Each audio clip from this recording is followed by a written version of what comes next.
Olá, eu estou de volta para a nossa série de 3 vídeos para falar do segundo. Nós falamos no primeiro a respeito do que é o reino de Deus. E aí eu queria te pedir que, se você gostou desse vídeo, você se inscreva aí no nosso canal e depois você clica lá no sininho para você ser notificado dos nossos próximos vídeos. Deus deu ao homem 3 instituições de cultos oficiais na qual ele homologou que o seu nome pudesse ser usado como local de adoração. O primeiro dele foi o tabernáculo, o segundo foi o templo do rei Salomão e o terceiro foi a igreja. No livro de Êxodo, nos capítulos 25 ao 30, nós encontramos então o modelo que Deus deu a Moisés para a construção do tabernáculo. Do capítulo 35 ao capítulo 40, nós encontramos a construção do tabernáculo. E nos versículos 33 e 34 do capítulo 40 do livro de Êxodo, nós vemos a inauguração do tabernáculo, quando Deus responde com fogo aos sacrifícios que estão em cima do altar, a sua glória enche aquele local, como que batendo um selo de aprovação, carimbando, dizendo: olha, estou aqui, estamos junto, aqui é então um lugar de adoração. O segundo lugar de adoração, o templo, nós encontramos ele no segundo livro de Crônicas. Capítulo 2 vai nos contar os preparativos desta construção. O capítulo 3 narra a construção do templo. Os capítulos 4 e 5 nos falam da finalização e do transporte da Arca do Senhor para o templo.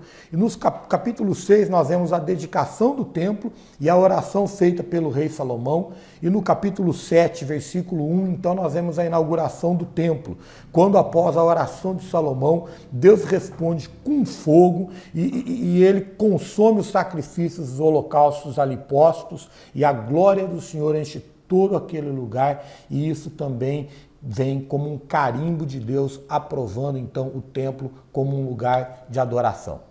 A terceira instituição de culto oficial que Deus deu ao homem foi a igreja. Lá no capítulo 16, versículo 18 do Evangelho de Mateus, Jesus diz para Pedro: edificarei a minha igreja e as portas do inferno não prevalecerão contra ela. Ali, Jesus está estabelecendo a igreja, mas ela não é inaugurada ali. Ali ela é estabelecida, ela é anunciada. Ela vai ser inaugurada no capítulo 2, versículos 1 e 4 do livro de Atos dos Apóstolos, quando os discípulos estão reunidos no cenáculo e de repente eles ouvem um som como de um vento forte, veemente, impetuoso, e eles veem então labaredas como que línguas de fogo, e a presença de Deus enche aquele lugar, e a glória de Deus enche aquele cenáculo, e aqueles discípulos são cheios do Espírito Santo, e eles passam a falar em outras línguas, conforme o Espírito lhes concedia que eles falassem. Aí Pedro sai do cenáculo, há ali uma reunião de 19 nações diferentes em Jerusalém, e Pedro começa a falar de Jesus, e uma coisa maravilhosa acontece: cada cidadão de língua diferente ouve a mensagem de Pedro, que era falada na sua própria língua materna, como se eles estivessem ouvindo. Para você entender, né? O brasileiro ouvia Pedro em português, o americano ouvia Pedro em inglês, o francês em francês, o chinês em mandarim, e assim acontecia, de maneira que a igreja, reunida até aquele momento em quase 120 discípulos, passa a ter então quase 3.000 discípulos. E ela não para de crescer, e ela vai crescendo, que ela chega até ao ponto de não poder ser contada mais. E aí vem Paulo e começa suas viagens missionárias, e aí ele começa a estabelecer a igreja de Jesus em outros lugares, e a igreja ela continua a crescer e a se estabelecer. Até que no ano 300, depois da morte, depois do nascimento de Cristo, o imperador Constantino de Roma, ele torna o cristianismo a religião oficial do Império Romano, surgindo ali então a Igreja Católica Apostólica de Roma, que cresce, que ganha forma, que ganha poder, e mais para frente então a Martinho Lutero, um homem que, inspirado pela leitura bíblica, ele rompe com os dogmas do catolicismo e ele inicia um movimento que nós conhecemos como protestantismo e que o mundo conhece como a Reforma Protestante. Da Reforma Protestante, a igreja, então, ela se divide do catolicismo, ela dá continuidade, de maneira que todas essas igrejas que nós temos hoje, elas são derivadas desse movimento. As igrejas evangélicas são derivadas do movimento da Reforma. E aí surgem as igrejas tradicionais e históricas e depois as pentecostais, e aí elas ganham mais algumas veias, e hoje nós temos até a igreja neopentecostal. E aí são tantas igrejas que você se pergunta, mas qual é a igreja correta então? Em que igreja eu posso pôr a minha confiança? Em qual delas eu devo depositar a minha fé? E é uma pergunta pertinente, porque ali você vai depositar a sua fé e a sua esperança de uma vida eterna fora de uma condenação que ninguém deseja e que ninguém quer. E aí eu te digo, meu amigo e meu irmão, nenhuma dessas igrejas é a igreja de Cristo.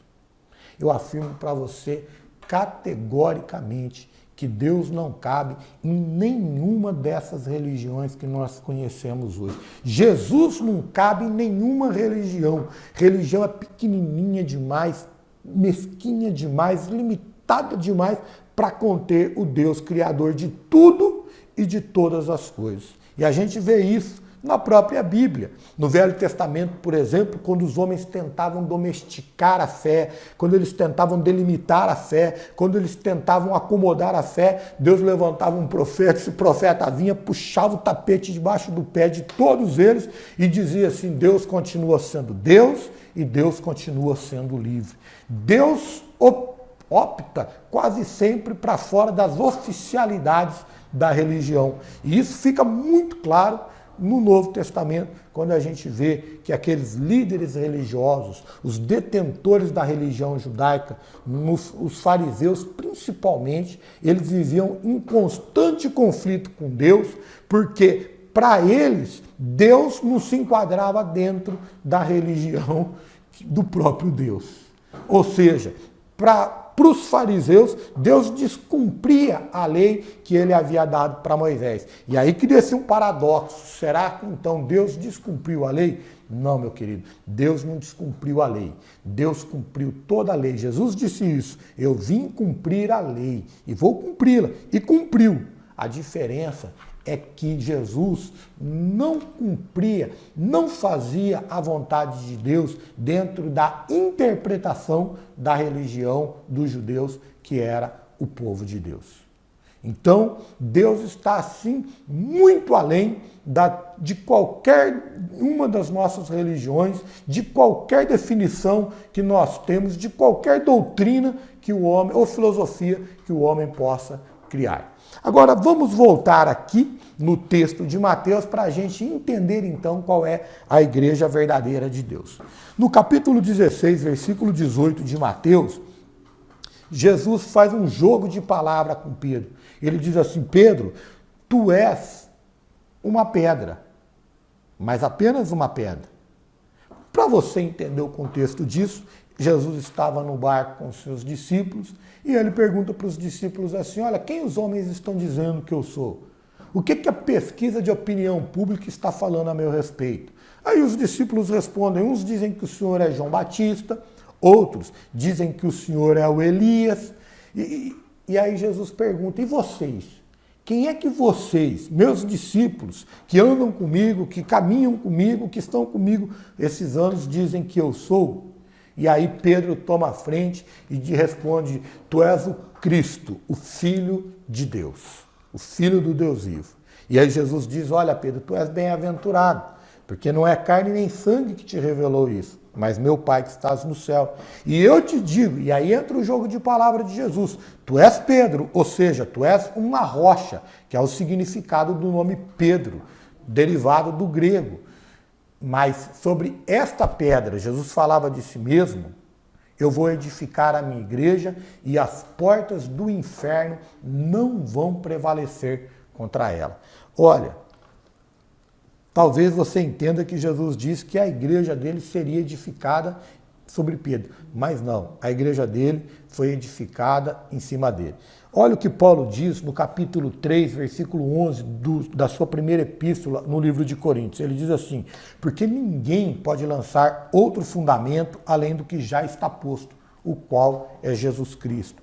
O próprio Pedro, também na sua primeira epístola, ele faz coro a essa afirmação de Paulo quando ele diz assim: olha, chegando-vos para ele, Jesus, a pedra que vive, rejeitada sim pelos homens, mas para com Deus eleita e preciosa. Então aqui nós temos certeza que a pedra sobre a qual a igreja de Jesus está edificada é a ele mesmo. Ou seja, a igreja de Cristo não é nenhuma das denominações religiosas, nenhuma das filosofias religiosas, nenhuma dessas igrejas que nós conhecemos, sejam elas quais forem. A igreja de Cristo são aqueles que creem nele e estão edificando a sua vida na palavra dele. Estes são a verdadeira igreja de Cristo. Há uma afirmação que corre por aí, que todos nós somos filhos de Deus. Porém, a Bíblia não afirma isso. João nos diz que nós somos criaturas e criações de Deus. Mas ele nos diz o seguinte, na sua primeira epístola, no capítulo 1, que a todos aqueles que creram em Jesus, a esses Deus deu o poder de se tornarem filhos de Deus. Então, a igreja verdadeira de Jesus não é um prédio com uma placa na frente. Ela é um organismo vivo, um ser que se entregou a Jesus, no qual o próprio Deus habita. A gente aprende isso. Paulo, na sua primeira epístola aos Coríntios, capítulo 6, versículos 19, ele diz assim: acaso não sabeis que o vosso corpo é santuário do Espírito Santo, que está em vós, e que tendes da parte de Deus, e que não sois mais de vós mesmos? Paulo está dizendo, você não entendeu ainda que você é o templo do Espírito Santo? Ou você não está entendendo que você é a igreja de Jesus?